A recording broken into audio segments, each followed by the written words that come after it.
Salve, nação corintiana! Bem-vindos ao nosso canal!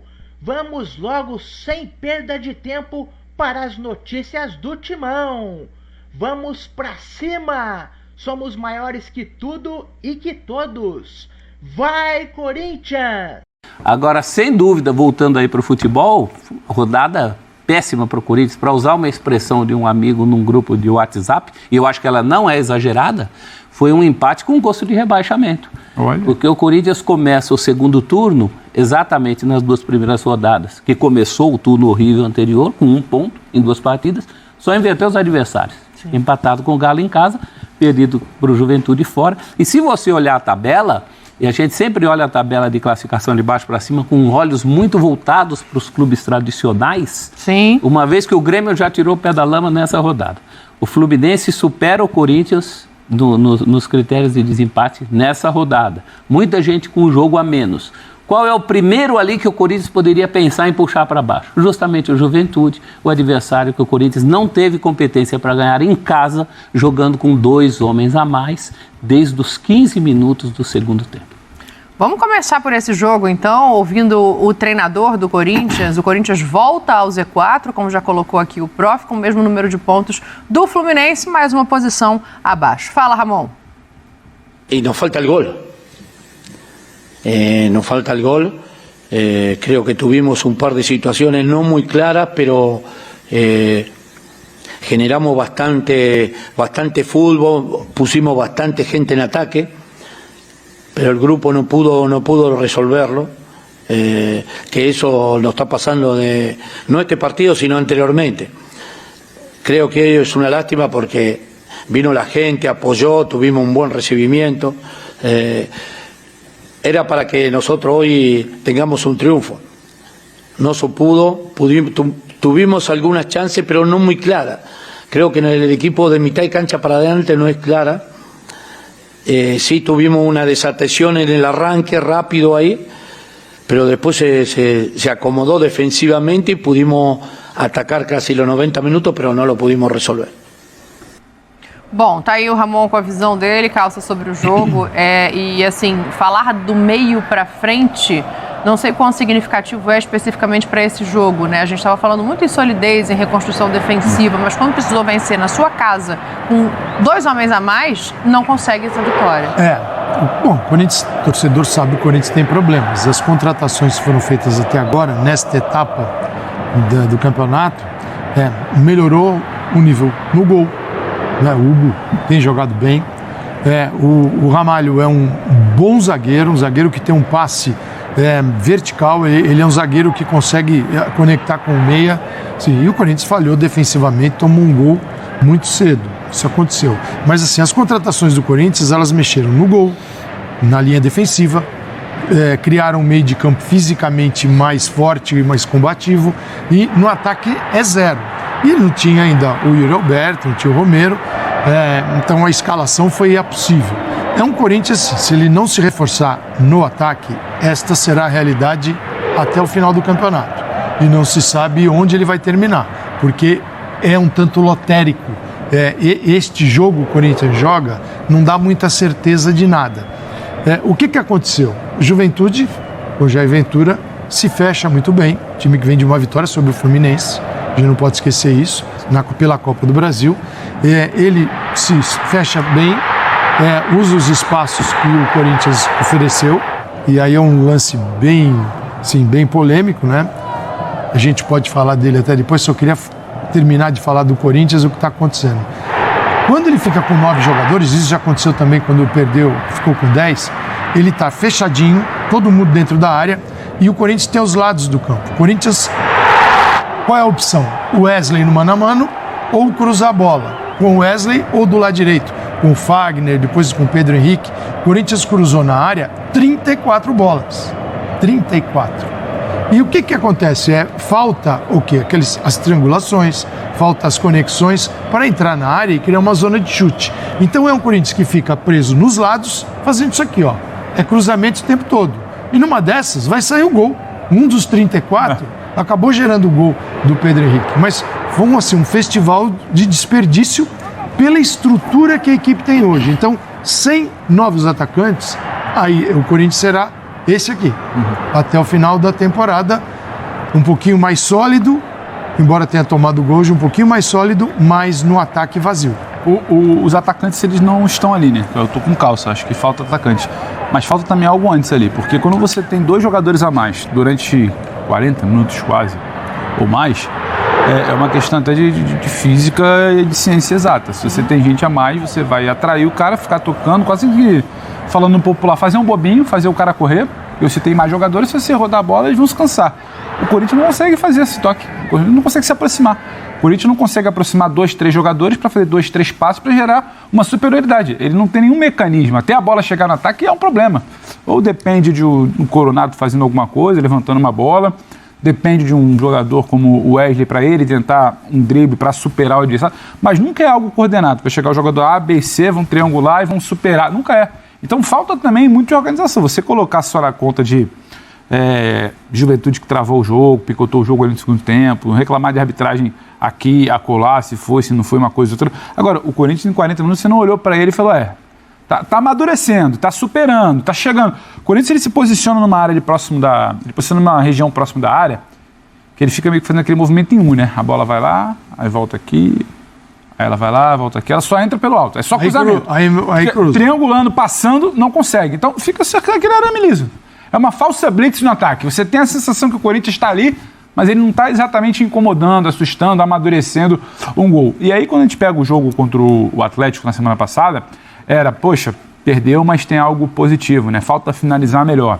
Início de trabalho do Ramon. Lembra porque a gente estava aqui no linha, a gente falava, o trabalho demorou a começar, né? Aí vai para o meio de semana contra o Grêmio, poxa, mas quando o Grêmio teve situação também de homem a menos, o Corinthians tentou, mas início de trabalho, falta melhorar, falta finalizar, mas o Corinthians foi digno, segurou. Você foi tentando enxergar pontos positivos. Hoje não, hoje você não podia empatar como você empatou, contra quem você empatou, no confronto direto, a competição que era, dentro de casa. A evolução ela precisa também ser acompanhada de um resultado que ele não aconteceu. Semana passada não aconteceu, meio de semana não aconteceu, e hoje ele também não acontece. Você olha, passa muito pelo que o Corinthians não consegue fazer com a bola. 9 contra 11, o que faz o Juventude? Você imagina 4, outra linha de 4 e acabou a Juventude. Ele tem 9. São 4, mas o goleiro. Então, aqueles 2 que deixaram de existir, porque a equipe se posiciona desse jeito, são aqueles que pressionam saída de zagueiro, que pressionam saída de volantes. Sim. Então, assim, esta saída, ela é totalmente facilitada. É um Juventude que aí se posta 4 dentro da área e 4 muito próximos. O jogo começa ali o jogo começa na intermediária de ataque do Corinthians. Então, assim, nos últimos 30 metros, você já está lá, morando lá. Então, como circular a bola, né? Fazer ela transitar de modo a iludir teu adversário, criar uma profundidade para um time que está muito baixo, o adversário, encontrar um atacante. Então, o Corinthians tem muita dificuldade nisso. Não, mas geralmente se fica por conta do talento, né, Geraldo? Se vira aí. Garro, se vira aí. Jogou Coronado. Um drible, uma finalização, é uma jogada. Nunca é algo pensado e trabalhado.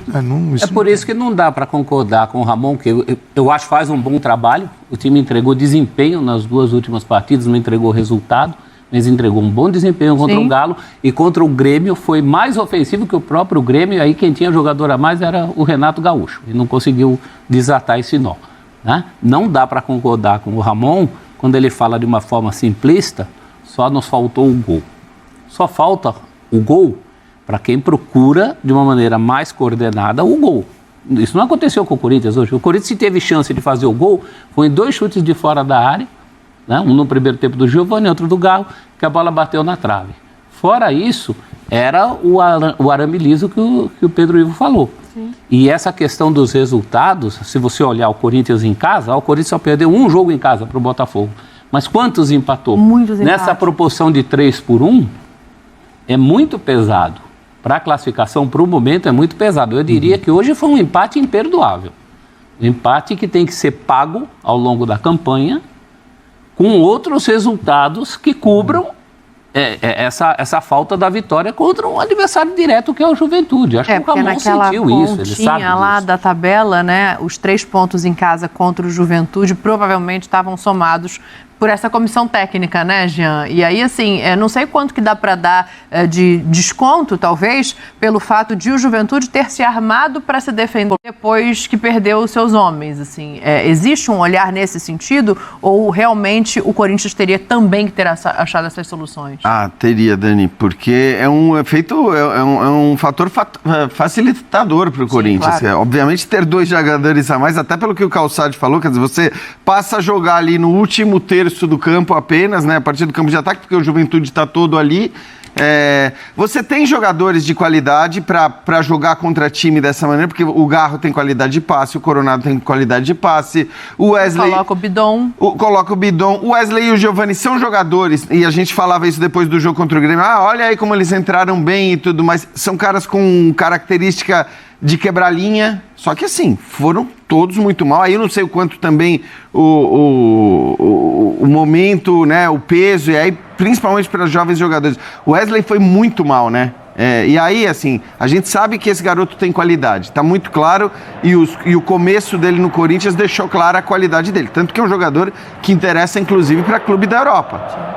Hoje ele foi muito mal, assim, tomando decisões erradas o tempo todo, errando lances importantes, e aí você acaba, de repente, queimando um jogador com essa qualidade, com essa categoria, por conta das decisões. Então, eu acho que, assim, concordo com o Calçade em relação, talvez, à falta de atacantes do Corinthians, mas hoje nem poderia ser a justificativa, porque você está pegando um Juventude com 2 jogadores a menos durante o segundo tempo inteiro, praticamente, sabe? Eu acho que faltou. A gente viu o Corinthians, o Pedro Raul dando chute de fora da área, quando você tem 2 jogadores cara, e não foi só no último, já tinha acontecido antes, aí acho que nem foi o Pedro Raul, mas assim, se você tem 2 jogadores a mais, é isso, não cruza e nem chuta de fora da área. O caminho óbvio para você chegar à marcação do gol é triangular, é trocar passes. Eventualmente, ok, você tenta um drible, mas depois tenta um passe na sequência. Então o Corinthians tomou decisões erradas o tempo todo e estou de acordo com o Celso.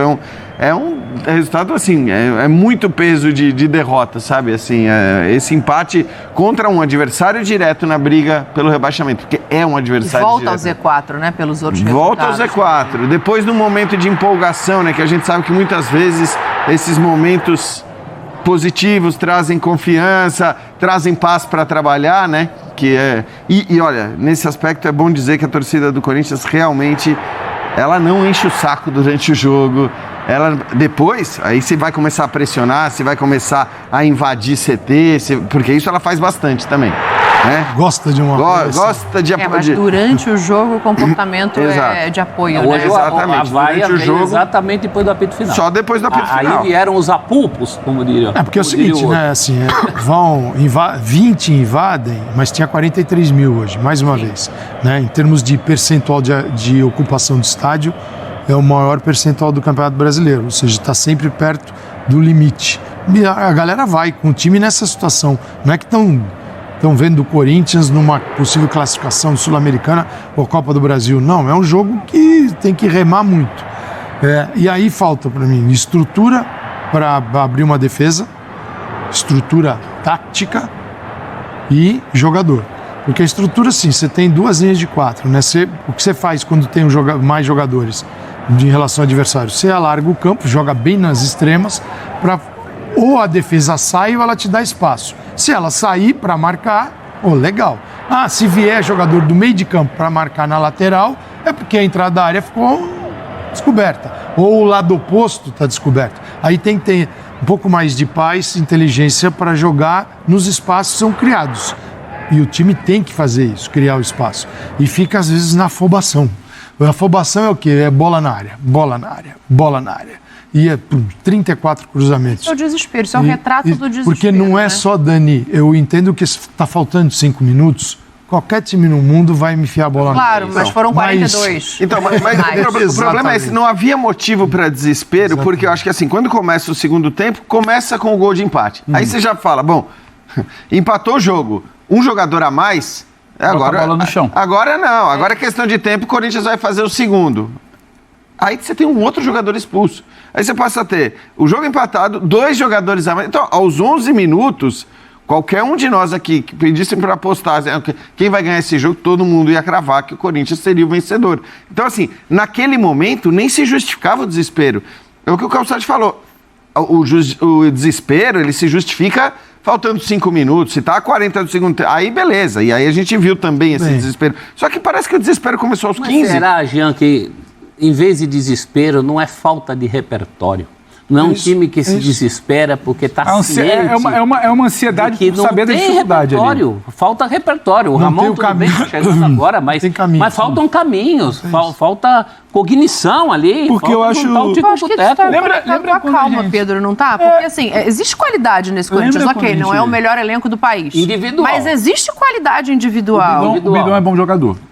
O Wesley está numa fase muito ruim, mas é bom jogador. O Coronado é um bom jogador. O Garro é um bom jogador. Quando você tem muitos bons jogadores, que você coloca eles em campo e aquilo ali não sai algo bom, é um problema maior.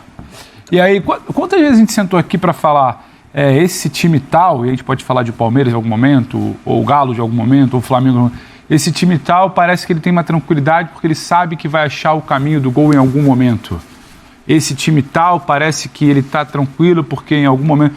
O Corinthians acho que é um pouco disso que o Celso toca. É o contrário. A gente precisa talvez entender um pouco o que está se passando no macro para olhar e entender esse desespero. Esse Corinthians é ansioso porque ele já sabe da dificuldade que vai ser, que aconteceu em outros jogos. A dificuldade que vai ser quase um trabalho hercúleo. Bom, mas tem 2 jogadores a menos. Mas a gente com bola para fazer... Então a coisa não está acontecendo. Olha tanto jogador bom que a gente falou. Em tese, se você colocar isso, se posiciona no campo de ataque, o Calçade já explicou ali, né? Se tem os 2 caras lá da frente não tem, esse jogo começa do meio de campo. Você se posiciona ali. Parece que já vem uma ansiedade de que isso aqui é difícil, a gente está lá embaixo na tabela, a torcida não vai aceitar bem, por isso que quando acaba o jogo preste atenção, se cair, sua vida não sei o que, começa aquele grito. E é um grupo que me parece que falta um pouco de confiança, porque foi muita coisa sendo mexida para você entender que está começando um trabalho do Ramon, que em algum momento ele foi melhor, conseguiu, ele agitou um pouco ali atrás, depois ele oscila, ele agora não consegue ajeitar lá na frente. Isso vai acontecer para quem começa, o Brasil está sempre começando esse ciclo de trabalho, né? Sim. Em agosto, em abril, mês, né? Em novembro, você está sempre começando o trabalho no futebol brasileiro. Então, acho que é isso. Você olha e fala, esse time, ele já se afoba por saber que aquilo ali está complicado para ele. Não é uma tranquilidade, olha, bota a bola no chão, porque a gente sabe que por aqui a gente chega assim, pelo corredor central a gente chega assado, por aqui, o esquerdo, a gente chega assim, e se precisar, a gente tem uma referência. Não, ali eu não sei como fazer. Então já começa uma afobação de... Fala para entrar nos lances na sequência. Esse enrosco que o Corinthians se meteu hoje, ele tinha se metido contra o Criciúma, com a diferença que ele conseguiu virar. Sim. Tomou um gol de cara também contra o Grêmio, não conseguiu virar. Então, não é algo novo. É uma situação em que esse time já se viu e às vezes parece que esse time não se enxerga como time nessa condição. Não tem a confiança suficiente para os caminhos neurais para chegar ali. E realmente não dá para cobrar isso ainda do Ramon Dias, ainda. Como eu disse, eu acho que na coletiva ele foi muito simplista. Essa história de que o que falta para nós é o gol... Ele falou em alguns momentos da coletiva também, naquele trecho, né, tá mais simplificado, mas ele falou que o time criou, mas que os jogadores precisam definir melhor, não com essas palavras, mas algo nesse sentido. Eu não acho que criou. Também não. Eu acho que deu 2 chutes fora da área na trave. Ele se baseia no número de finalizações. Foram 34 finalizações. Mas aí, uma chance você vai fato. ver. Nível. Exato. Uma chance. Porque é o falso volume, né, Jean? O que o torcedor mais falou no jogo foi... o tempo todo. O Ramon estreou no dia 16 de julho, tem 20 dias de trabalho, 6 partidas. Muito pouco. Então significa o seguinte: quem jogou 6 jogos em 20 dias, falar em trabalho do Ramon Dias também a gente precisa ter muito cuidado. A gente pode falar das palestras de que ele teve, das conversas. Organização do time. Das decisões de escalação, porque quando ele colocou 3... exato. Decisões, né, Jean? Assim, fala assim, mas treinamento, desenvolvimento... Ele só deu aula teórica. Ele só deu aula teórica. Desenvolvimento é tudo... laboratório. É tudo EAD. Né? Não tem ali, na prática é zero. Então eu entendo também um pouco, o lado é que ele tem a ausência de jogadores, qualidade, e, ao mesmo tempo, ele não consegue desenvolver o pouco que já existe. Então, é bem complicado, porque senão a gente entra naquela naquela roda de só analisar resultado. Sim. E aí você olha e fala assim, pô, mas o cara deve ter, nesses 20 dias, não deve ter tido nenhum dia de folga. Isso também é um negócio... Claro que não. Mas assim, você tem 6 jogos, 6 dias, os 6 dias anteriores a cada jogo, você não força, é um treino mais leve. Nos 6 dias, você dedica aos jogos. E mais 6 dias é o pós-jogo, que você não tem grandes treinamentos, está recuperando. Dão 18 dias de 20. Pô, não, teve 2 dias inteiros de trabalho e vocês estão reclamando. Ele só teve a primeira semana ali. Ele teve 2 dias. Depois um intervalinho ali antes do jogo com... E aqui encerramos mais um vídeo do Timão. Espero que vocês tenham gostado. E fiquem ligados nos próximos vídeos.